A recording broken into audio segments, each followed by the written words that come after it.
Good morning, everybody. It's Ben Jones here from Bronson Coffee Roasters, and I realized I haven't made a Chemex in quite some time, so I grabbed my favorite Chemex hoodie, which, if you're looking for a hoodie, go to their store, their web store. I believe it's the chemexcoffeemaker.com, and this is one of the softest and most comfy hoodies I've ever had in my life. Anyway, so Chemex is a very iconic design. Usually if we see this hourglass shape, we're going to think Chemex, so much so that they even made an hourglass shaped mug top brewer, double wall insulated, to give us that shape. And of course I have my kettle made by Chemex. So I'm a bit of a fan of the Chemex out here. And I just want to talk through how simple it is to use. Let me tilt it down a little bit so you can get more of the counter space. All right, so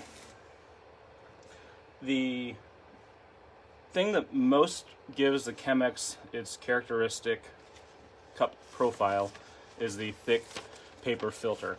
We've talked about this before. This is born of chemistry lab paper filter material. And if you take that sheet, fold it in half, and then in half again, we can grab one of the paper sheets, open up, and give us a little pocket. Very crucial when you insert this, the pour spout that's on the Chemex, we want the thickest portion of the paper to line with that. That is simply to prevent the paper from collapsing in and choking out the flow of coffee. All right, so always give a little rinse. The thick paper filtration, it's a double-edged sword with the Chemex. It is both the reason behind it and the greatest detriment. If you don't give it the rinse, you'll tend to end up with a little bit of paper flavor in your coffee. Now from here, we want to be sure to get that rinse water out, and there are a few different methods for doing this. Some will very carefully pour out through the spout. Some will remove the paper completely. I like to just grab the single side, pull it back a little, and then from there, if it doesn't collapse down on me, I'm usually doing it not one-handed, but I want you to be able to see. We just pour out all that rinse water because it's not delicious. All right, make sure to place that and just make sure it sits in well. Cool, all right. For the Chemex, they come in a lot of different sizes, and this kind of a standard multi-service Chemex form, they call them a 6-cup and an 8-cup. The only thing that's different is the shape of the bulb down at the bottom. So the 8-cup, of course, will have a larger. This is the 6-cup. I believe this is the 6-cup. Don't even keep track, because for me, I treat them the same because the filter up top is the same for both of them. So if you just want to make extra coffee, you can use your 6-cup instead of the 8-cup. Just add a little extra in here. However, I found that with this filter, with the geometry of it, I tend to like using no more than about 42 grams of ground coffee and not much less than kind of 38. So it has a pretty specific bam that it likes. So basically I treat these Chemexes as a 2-mug brewer. I want to make sure y'all can see this. I'm going to scoot this over, and we're going to adjust the camera down a little bit. And I want you to be able to see what we have going, and even get some, there we go. Thank you for hanging out while we work on the technical bits. All right, now here are a couple different options here. Generally, I give a little bit of level shake. Some people like to put a little divot in there. You can just use your finger. We just created a little crater. The idea behind that crater is that if we put our water right in there, it'll start to pool, and that helps to get water down everywhere. I don't think it's a bad idea. I just think it's an idea.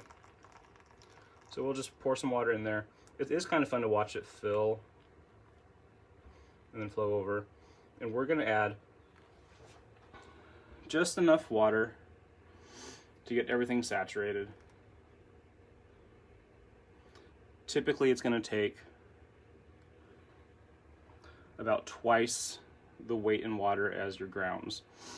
So if I'm using 42 grams, I would add about 84.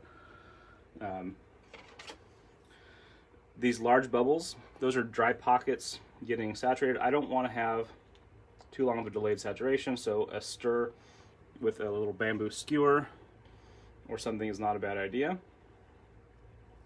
Similarly, when it's nice and full, a lift and swirl works. Now the drip has slowed considerably, so I will just go and start my pour.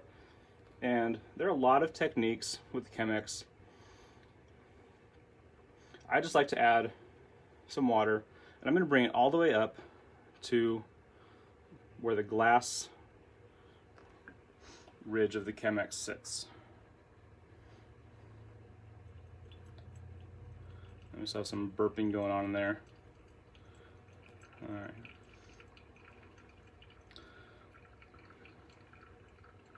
I'm just going to keep on bringing that up and all the way up to the top ridge of the Chemex, which should put us right at about 600 grams total.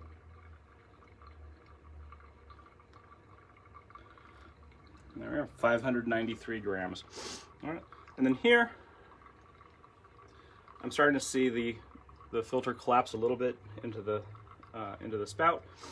So if that happens, pinch right here at the thick part and right here, give a little lift. The coffee will speed up. I'm gonna give a little turn there and then reset it so it is now sitting nice and flush and we're not getting that collapse into here. When it collapses, it just chokes off the exchange of air and water, which then slows the flow. All right, now I have a lot of high and dry coffee grounds. To get those back in right now, they're not contributing any flavors, so I'm just going to start by rinsing them back in. Once the water has dropped down about a finger's thickness from the top, I'm just going to go ahead and bring it back up to that old level, and that will put us at approximately 750 grams, which that works. Target brew with this Chemex, if you're using between 38 and 42 grams, we're going to want to hit about 700, 750 grams. The basic math on that, just multiply your coffee grounds by 17. That smells really great. The coffee we're brewing today is mostly the Guatemala El Valle from Batdorf and Bronson, but then I took a little bit of the Ethiopian natural Shakuzi Guji and sprinkled some of that in just to add a little bit of fruitiness, a little bit of spice. I tend to not enjoy a full cup of natural processed coffee on its own, but mixed in with a good old-fashioned Central American, we get a really nice, complex, fun cup of coffee. All right. It's feeling really good.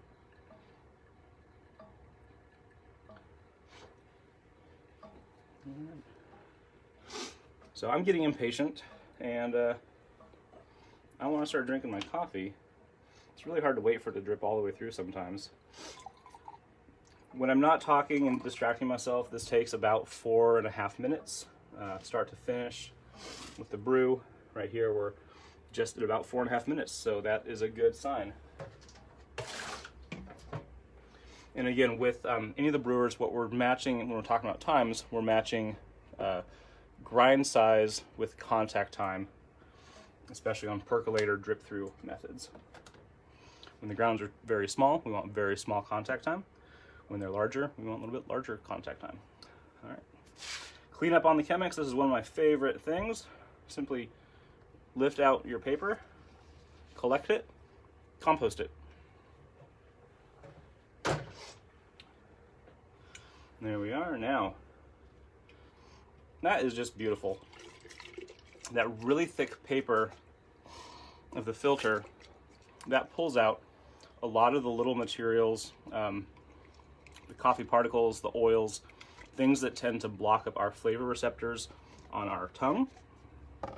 And that gives us a much more clear and flavorful cup of coffee where you really see all of the tones and notes. Because of the iconic hourglass shape, I will use my Chemex mug today, not my diner mug. There we are. Little Chemex in the morning, spilling all over the place. It's very hot. It's a good cup of coffee though. All right, thanks for joining. If you need any coffees, I recommend checking out batdorfcoffee.com. Got some really fun coffees. That El Valle is almost always on the shelf. That's one of our major relationship coffees. I think we will always have that. The Ethiopia Shakuzi, it's a natural coffee, comes in and out of season. So definitely hit up batdorfcoffee.com, check it out. Some good coffees. Enjoy your day.